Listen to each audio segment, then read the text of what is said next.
Hey everybody, welcome back. Psychedelic here. Got kind of a varied mixed bag of things for you today. Got a nice stack of LPs. Hopefully I can cover all these in 20 minutes, but we shall see. Wasn't really sure about making a video this week either because just kind of got tied up with a few things this week and getting some work done on my guitar, working out. You know how it is. So, just been kind of tied up in a few things, but here I am. Got enough time to shoot tonight, so I'll probably either upload this video Friday, put it out Saturday, I'm not sure yet, but I will get this week's video in. That's for sure, for this deadline. But yeah, got a mixed bag of things here. Not necessarily psychedelic at all, a lot of these things, and even though they are 60s titles, or, 1970 titles, but yeah, maybe the first one is like the closest one you could consider psych, but otherwise, stick around till the end of the video.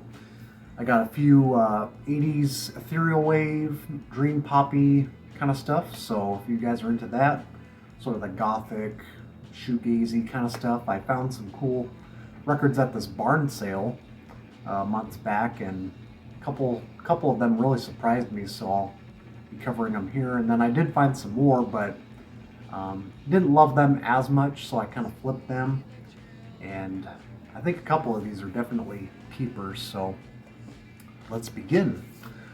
These first two though, I took a trip down to Manhattan, Kansas, which is like probably 2.5 hours from me, from Lincoln straight down to Kansas. 2.5, maybe 3 hours, not sure. Long drive though, and I do love taking little road trips like that. This is probably the best one out of the whole bag here, but this one really surprised me when I caught this. So this is Easy Action by Alice Cooper.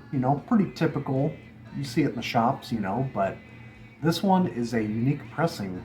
That is for sure. This is something you don't come across every day. Anyway, this is the sophomore LP from Alice Cooper Band. This is one I've been kind of missing in the collection for over 10 years now. Was just never able to find the right copy in the best condition, or first straight pressing. I always see like the green Warner label, never the copy I want. However, this one is probably one of the more obscure titles in the whole Alice Cooper discography, because this is a misprint on the Blue Bazaar label. And I didn't know a whole lot of the backstory of this. I knew it was kind of rare, but I didn't know it was like 50 copies or so rare. And I got a hell of a deal for this. And this was in the shop. Just happened to kind of skim along, and this is in great shape too. Better condition than the sleeve. Apparently what the scoop was, I guess they were pushing out like one of the Zappa compilations on the Bazaar label, and they just happened to run this label through by mistake. Something along those lines, but check out the price I paid for this. That is a score compared to what these things go for. So I looked it up on Discogs in the shop, and I was like, this thing is never sold. What's the deal? Yeah, and according to other online sources I've looked at, there's even a devoted Facebook group where people are sharing their copies, and apparently only 50 or so have sold, so I'm guessing it's definitely a low count. Otherwise, you'd see copies floating around, but I had never seen a Blue Bazaar label copy, and I checked Pop Psych, looks like they're going between $300 to $700, so this was a nice little score here. Kind of surprised me, honestly. Yeah, so the sleeve could always be better. I always kind of wanted the clean sleeve for this, but they're kind of hard to find. But yeah, huge, I don't know if you guys know this, but I was a pretty big Alice Cooper fan back in my high school days. I loved the whole, when they first started, the Spiders, the Nas group, all the way up to probably Billion Dollar Babies is where I cut off, but I did go through a huge Alice Cooper phase, checked out his whole discography, even the, sobriety years. Not really, but, he had his alcohol abuse, that's for sure, later on, but No, Easy Action, I mean, definitely fits alongside Pretty's For You pretty well. Pretty's For You for me was just like a game changer. Like, I wouldn't have all this if it weren't for that album. I mean, it's kind of an overlooked, sort of a US styled Piper at the Gates of Dawn take. It's really, really good for what it is. Really bizarre at the same time, very Zappa heavy. And this one's got some of that remnants on here. You can tell they're kind of polishing their sound a little bit more on here. Kind of getting more towards that theatrical side, but of course, David Briggs produced this as well. And he considered this notoriously as psychedelic shit. He's not wrong. At the time, he probably wasn't really down with this style, but I still have some favorite tracks on here. Below Your Means is really good. They do, of course, the whole West Side Story gag on here, Still No Air. Well, even the title itself, Easy Action, comes from West Side Story. Return of the Spiders definitely sounds like a 1970 Alice Cooper track. Refrigerator Heaven gets reprised in Cold Ethel, his song there. They do a revamp of Lay Down and Die Goodbye, which has a very kind of krautrocky, freeform jam. It's awesome. Kind of spooky in spots too. And of course they do a little bit on the light pop psych side with some piano. Kind of an interesting take overall. I mean, this is definitely a transitional record. You can clearly tell just how the record is flowing along and whatnot. But yeah, this was a great grab. So pretty glad I picked that up. Talked enough about that, but cool to find a Bizarre label release of that. Then I found this clean copy. Been kind of seeking this one out. This is Michael Nesmith and the First National Band. I think this is the first one of the series he had going on here. I think there was a red, white, and blue. It was owned by the actor Richard Harris. He was just resorting in Kansas at the time. And this is pretty good. One of my friends on Instagram, Papa Duke Tyler, you guys may or may not know him. We've chatted for literally 10 years, and he's always turning me on to stuff. And kind of lately, I've been kind of in the rural folk rock kind of realm lately with my hippie rock, you could say. This one's got some great tracks though. I mean, for a cheapie. This one's kind of climbing in value though. It used to be probably a $1 bin album all day long, but got this for $8, and this one's kind of climbing in value though. It's if you want clean copies, they're kind of asking for about $20 anymore. So yeah, Michael Nesmith, he's definitely probably my favorite of the Monkees. This is him kind of doing his rendition, kind of paying homage to all the artists before him. He's got a very passionate style for this sort of rickety, sort of country outback sound.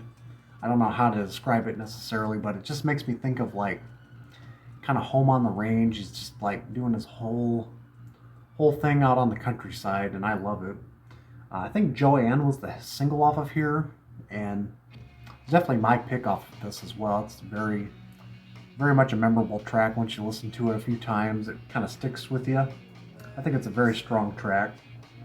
And he does a version of Beyond the Blue Horizon, kind of a famous, sort of traditional country tune. It was a pretty good rendition of that. And then Hollywood was another standout. It's a little funky with the production, the studio effects on there, so definitely one to grab. This next one, this is the only one in the pile I picked up at the local shop recently. Posted this, pretty much all these on Instagram this week. This is Tom Parrott, Neon Princess, singer-songwriter, kind of a coffee house artist. I forget where he's based out of, maybe the East Coast. Claims it's a mono copy. I don't know if there's any stereo mixes, but yeah, it's on the Folkways label, and this guy had 2 LPs. Some say, I think this is his sophomore LP. Some people say the first is better, and vice versa, but this one's pretty nice. I've listened to the first one. It definitely has its, kind of psychedelic flourishes throughout. But this one's pretty groovy itself. It's got some sitar, got lead guitar backed by, what's his name? Don Robertson Jr., who had an LP on Limelight, the Dawn album. You guys know that one? He also backed Bobby Calendar on that record on MGM. And I think one of Bob Dylan's session drummers on here, Bobby Gregg, is on drums on here as well. I think he performed on Like a Rolling Stone and all of his big hits. So he plays drums on here, and this one might surprise you. It kind of looks like your typical singer-songwriter LP, you know, maybe kind of a minimal acoustic sound, which I'd say half of it is that, but the main bulk of the album is like 5-minute tracks, which are electric led. Got some nice sitar, nice electric guitar backing them, and they, you know, kind of do these trippy dual vocal effects on the tracks.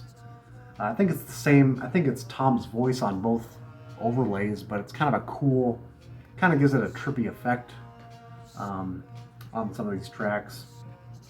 Groovy and Linda, the second track's probably my favorite on here. It's kind of like a song about these two hippies that get murdered in Greenwich Village, apparently, according to some source online. But you know, this is a very fine listen, though, nonetheless.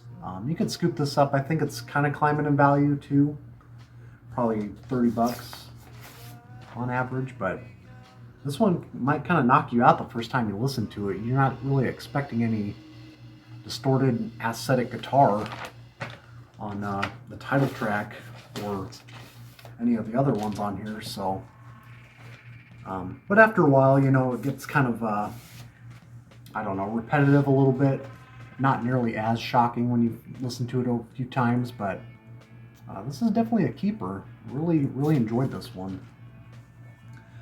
This one I've only spun a few times, but I do remember liking this.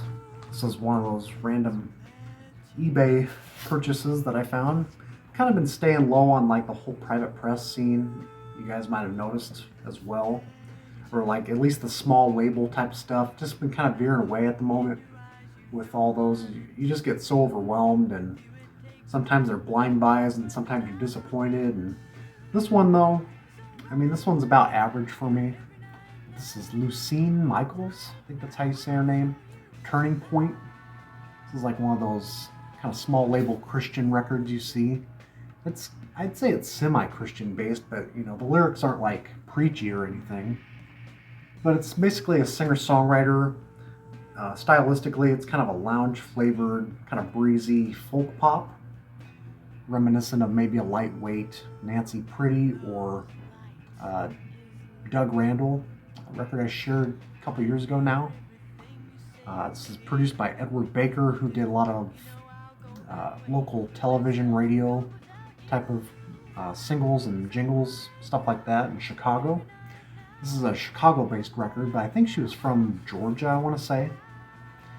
But there's a couple members on here that back up the record, what's it called? Hollins and Starr, which I have that record thanks to Deadwax 66. But yeah, there's a couple members on there. I think it's like the drummer and maybe one of the guitar players. And there's definitely some, you know, kind of sophisticated, rhythmic, you know, sort of lounge material in here, which kind of makes it, you know, kind of classy, a little upbeat. A couple of the highlights, Island Dream and Joy as a Traveler, are a couple of good standouts on here. There's a track on here called Kaleidoscope. The closing track, it's like a collage of different spoken word. I never really caught on to what they're actually saying because it's like all mishmashed together, but definitely an interesting LP.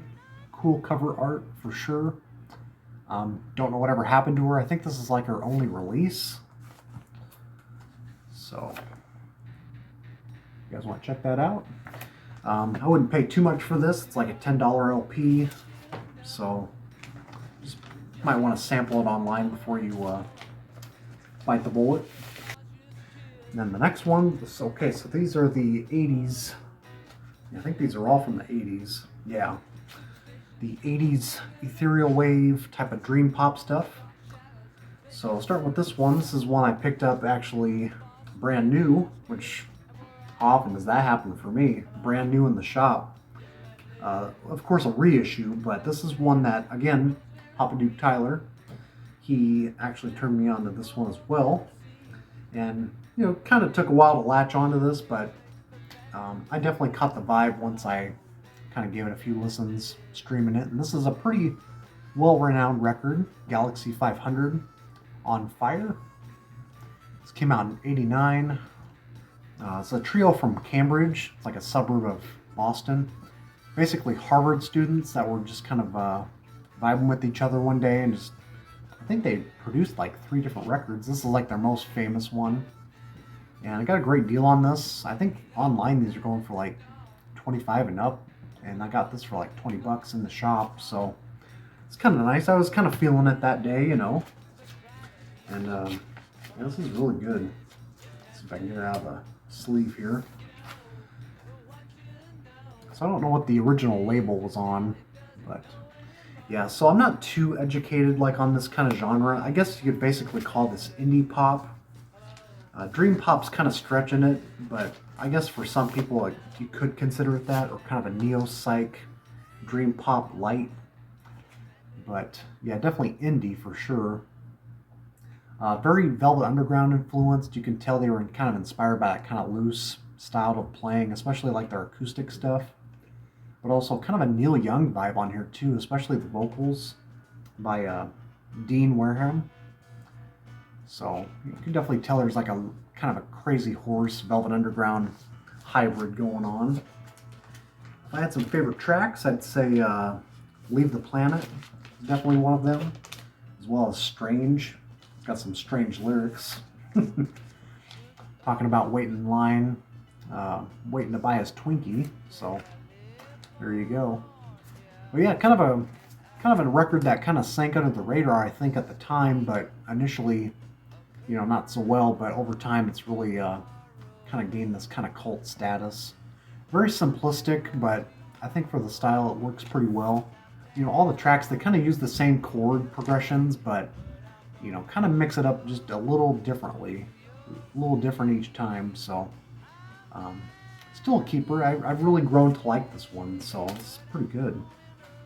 However, these next two were really surprising to me. So, yeah, there was this barn sale up in this kind of loft area. Was not expecting to find records. It was an older couple, and they must have had this grandson that was like into this 80s ethereal wave, kind of dark goth scene. So I found stuff like the band Felt. It was that 80s band. Found some Echo and the Bunnymen.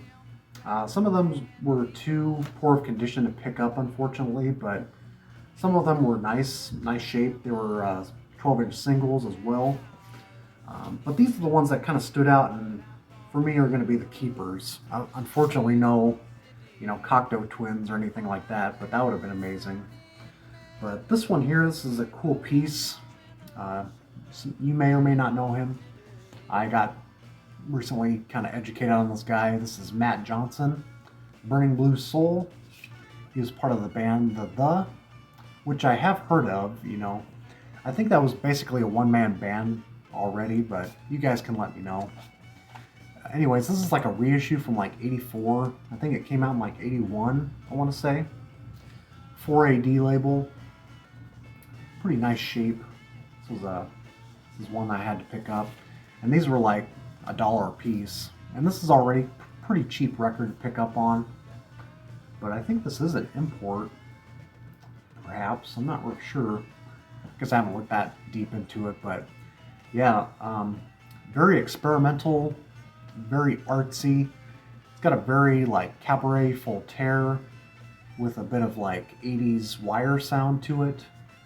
And maybe a little bit of Canon influenced as well. I definitely hear some Liebesy rhythm sections going on, especially on like the first track. But yeah, really cool to pick this one up.